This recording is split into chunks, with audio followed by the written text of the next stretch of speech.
Her gün bilgisayarınızı açtığınızda size ait olmayan bir evi kiralıyormuşsunuz gibi bir hisse kapıldığınız oldu mu? Arka planda sizden izin almadan başlayan güncellemeler, verilerinizi toplayan sistemler ve her geçen gün daha da hantallaşan bir sistem. Bunları ben de yaşıyordum ve tam bir yıl önce bilgisayarımdaki Windows'un bu pervasız davranışlarına artık yeter dedim. Peki bir yıldan fazla süredir Linux dünyasında hayatta kalmayı başarabildim mi, yoksa bir hafta sonra ya ben ne yaptım deyip pişman olup geri mi döndüm? Bu videoda kişisel bilgisayarında bir yıldan uzunca bir süredir GNU Linux sistemlerini kullanan birinin dürüst deneyimlerini seyredeceksiniz. Hadi başlayalım. Öncelikli olarak şu soruya cevap verelim: neden Linux'u tercih ettim?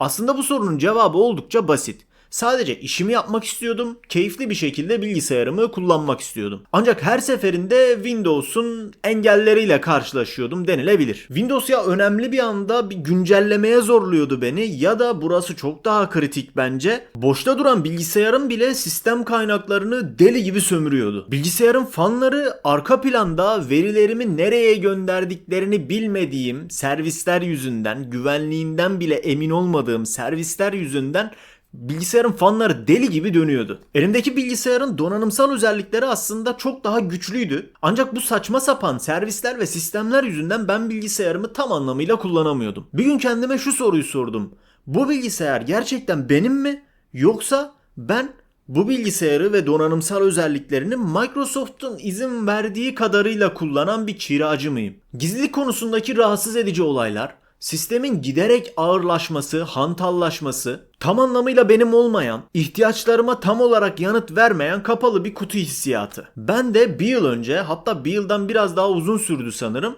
o format diskini hazırladım ama bu sefer amaç Windows'u tekrardan kurmak değildi. Linux dünyasına adım atarken karşınıza çıkacak ilk duvar dağıtım seçimi konusunda olacaktır. Bu konuda internette herkes bir şey söyler. Kimisi Arch kullanmıyorsam ben Linux kullanıyorum demeler.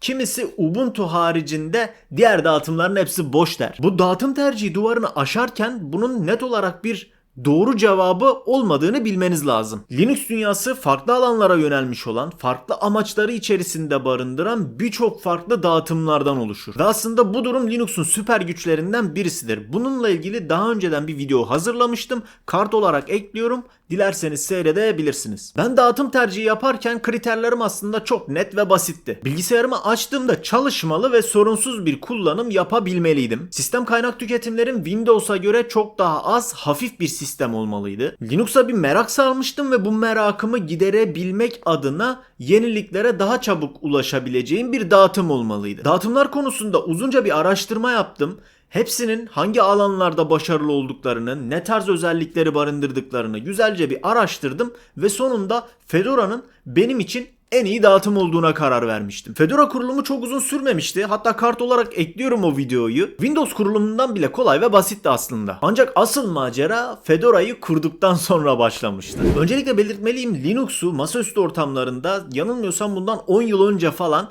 sadece bir günlüğüne deneyimlemiştim. O zamanlar Nvidia ekran kartlı bir dizüstü bilgisayarım vardı ki o zamanlar Nvidia'nın durumunu bilirsiniz, Linux tarafındaki yaklaşımlarını. O yüzden sadece Ubuntu'yu bir günlüğüne bilgisayarıma kurmuştum ve fan optimizasyonu, ekran kartı sorunları derken geri Windows'a dönüş yapmıştım. O yüzden bu seferki Linux kurulumunda çok heyecanlıydım çünkü Linux baya bir yol kat etmişti. Ancak benim bu heyecanım sanıldığı kadar toz pembe bir şekilde devam etmedi elbette. Kısa bir süre sonra bir yıllık Linux kullanımımda belki de yaşadığım en büyük sorunlardan birisiyle karşı karşıya kaldım. Hoparlörden ses alamıyordum. Kullandığım dizüstü bilgisayarın ses kartı henüz piyasada çok yeniydi ve aynı zamanda popüler de değildi. Dürüst olmak gerekirse hoparlörde yaşadığım bu sorun hakkında ufak tefek araştırmalar yaptıktan sonra acaba hata mı yaptım diye bir kendime sordum. Ancak Linux dünyasında bir sorun varsa elbette bunun çözümü de bir şekilde bulunabiliyor. Popüler olmayan bir ses kartı hakkında bile Linux topluluklarında onlarca, hatta belki de yüzlerce açılmış olan başlık gördüm. Bu sorunları topluluk desteğiyle ufak tefek, can sıkıcı olsa da en azından iş görür halde kullanılabilir hale getirdim. Zaten takip eden birkaç ay sonra bu ses kartının sürücüleri de güncel Linux çekirdeklerine eklenmeye başladı. Öncelikli olarak işte Arch Linux tabanlı dağıtımlar, Fedora ve sonrasında Debian tabanlı dağıtımlara da yanılmıyorsam en son geldi sanırım 6 ay sonra falan bu olayı yaşadıktan 6 ay sonra falan Linux Mint tarzı Debian tabanlı dağıtımlara da bu sürücüler entegre edildi. Linux'ta elbette bu tarz sorunlar yaşamanız çok muhtemel. Özellikle ekran kartı tarafında Nvidia donanıma sahipseniz her ne kadar eskisine göre çok daha iyi bir seviyede olsa da Nvidia açık kaynak kodlu sürücüler yayınlamadığı için elbette ki birazcık daha sorun yaşamanız muhtemel. Ama Linux'ta karşılaşmış olduğunuz bu ufak tefek sorunları çözerken sistemin nasıl çalıştığını çok daha iyi anlıyorsunuz ve çoğu zaman can sıkıcı olmaktan çok eğlenceli oluyor. Gelelim Linux'a geçmek isteyen herkesin uykularını kaçıracak düzeyde olabilecek bir sorun bu. Kullanılan programlara ne olacak? Benim de bu konuda tereddütlerim vardı açıkçası. İnternette bazı araştırmalar yapmıştım ve bu tereddütlerim daha da alevlenmişti doğrusu. Linux'u bilgisayarıma kurdum. Tamam, iyi hoş. Ancak kullanabilecek programlar arayışı içerisine girmiştim ve internette bununla ilgili araştırmalar yaparken Linux kullanmaya başladığınızda tüm profesyonel hayatınızdan vazgeçmek durumunda kalabileceğinizi sanabilirsiniz. Adobe programları yoksa iş yapamazsın. Microsoft Office yoksa işte rapor yazamazsın, evrak işlerini halledemezsin.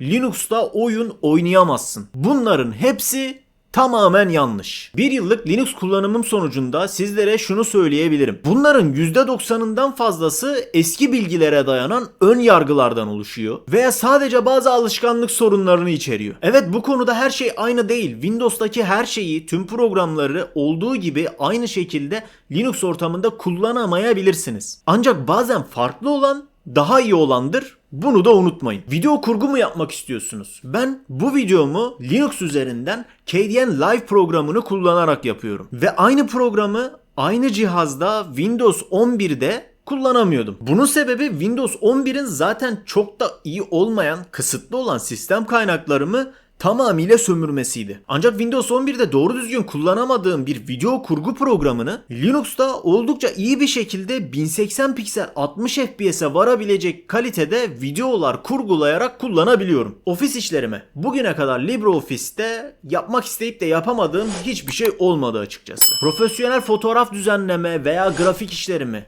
GIMP ve Inkscape ile bu ihtiyaçlarımı gayet güzel bir şekilde karşılayabildim. Üstelik bu alternatif programların hepsi açık kaynak kodlu, ücretsiz ve oldukça profesyonel programlar. Ama dürüst olalım, bu konuda Windows'taki her program Linux'ta da olacak diye bir şey yok. Windows'ta olan her uygulama benzeri alternatif olarak Linux'ta yer alabilecek diye bir şey yok elbette. Ama şöyle de bir durum var ki bu durum bence yazılım alanında, program alanında en azından Linux'un çok daha avantajlı olduğunu gösteriyor.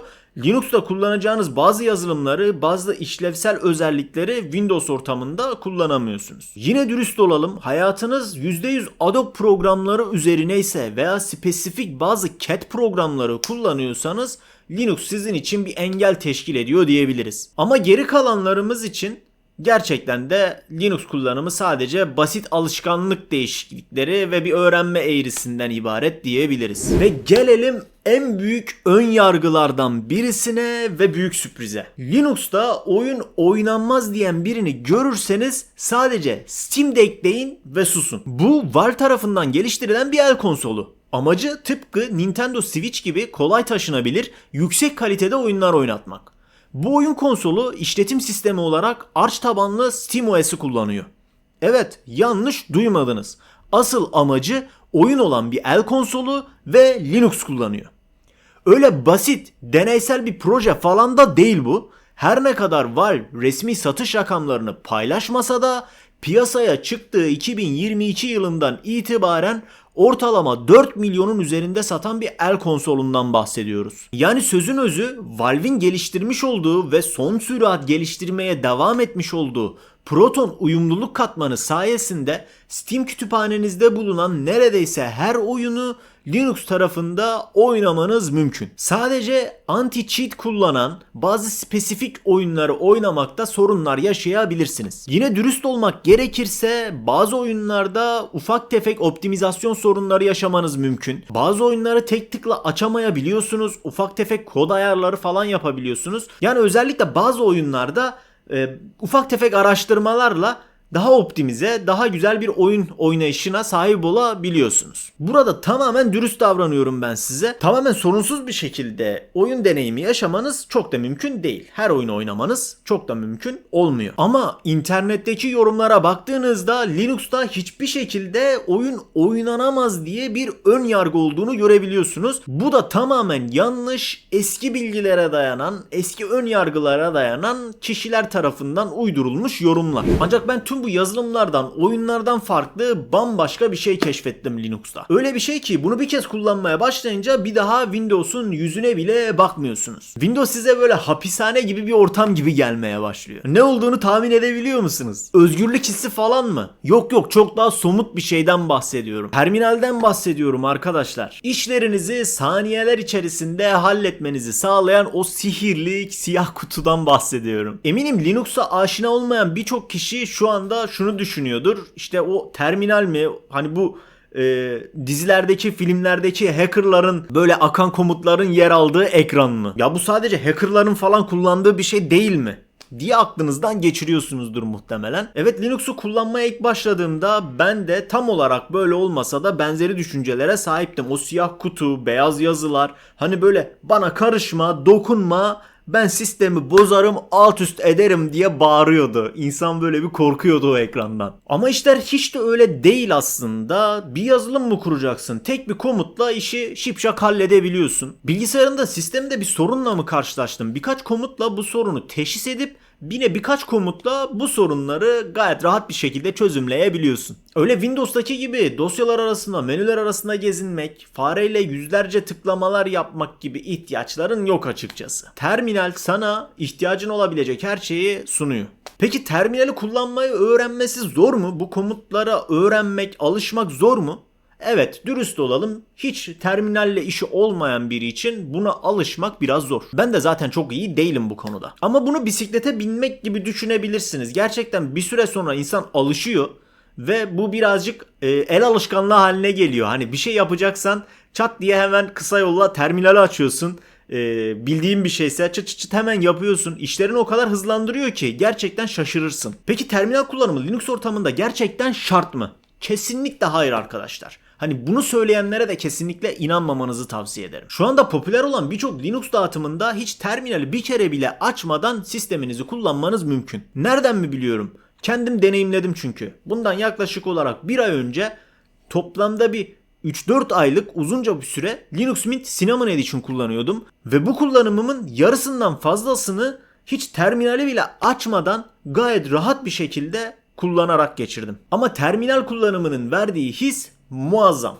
Bunu bir kenara not etmek lazım. Linux'un sistem kaynağı yönetimindeki avantajları, sistemi terminal ile tam anlamıyla kontrollü bir şekilde kullanabilmenin verdiği muazzam his. Bunlara değindik. Ama Linux'u masaüstü kullanımında ön plana çıkaran bambaşka bir konu var. Bu konu elbette bazı insanlar için önemsiz sayılabilecek düzeyde, açıkçası benim için de çok da önem teşkil etmiyor doğrusu. Peki hangi konudan bahsediyorum? Linux'un üst düzey kişiselleştirme imkanlarından bahsediyorum. Windows'ta veya macOS'te kişiselleştirme imkanları çok sınırlıdır. İşte en fazla birkaç duvar kağıdı değiştirirsin.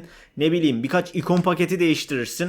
Windows ortamında bunların dışına çıkabilecek kişiselleştirme özelliklerinde yanlış hatırlamıyorsam ciddi derecede lisans ücretleri var. Aynı zamanda ciddi derecede sistem kaynağı sömürme gibi durumlar var diye hatırlıyorum ben. Ki bunlara rağmen Windows ortamında Linux kadar kişiselleştirme imkanlarına sahip olamıyorsunuz. Linux'ta bu durum gerçekten işletim sistemleri arasındaki en iyi seviyede diyebiliriz. Bilgisayarınızın açılış ekranından tutun da pencerelerin nasıl göründüğüne kadar masaüstü ortamınızdaki her bir pikseli kendi zevkinize göre özelleştirebilirsiniz. Linux masaüstü ortamı sizin bir oyun alanınız olabilir. Yapabilecekleriniz sadece sizin hayal gücünüzle sınırlı diyebilirim. Yani dürüst olmak gerekirse bu durum benim için de çok büyük önem arz eden bir konu değil açıkçası. Ama bu durumun sadece estetik bir olay olmadığını da söylemeliyim. Bilgisayarınızı kendi kullanım alışkanlıklarınıza ve isteklerinize, zevkinize göre yeniden yapılandırabiliyorsunuz. Tıpkı çalışma odanızda masanızı, koltuğunuzu istediğiniz yere koyabilmek, istediğiniz zaman yerini değiştirmek gibi bir şey bu. Yani sizin ev sahibiniz gelip de Sizin kirasını ödediğiniz evin, sizin parasını ödeyip satın aldığınız masanızı, koltuğunuzu nereye koyup koymayacağınıza karışmaması gibi bir şey aslında bu. Karıştığını düşündüğünüz zaman hani sinirlenmeyecek bir insan açıkçası ben tanımıyorum doğrusu. Şimdi bilgisayar kullanımında dediğim gibi benim için de çok büyük önem teşkil etmiyor ama bu durumu bence bir denemeniz lazım. Gerçekten bilgisayarınız ile bambaşka bir bağ kurmanızı sağlıyor. Bambaşka bir olay bence. Peki bu bir yıllık süreçte Linux'ta hayat nasıldı? Tek kelimeyle anlatmak gerekirse muazzam.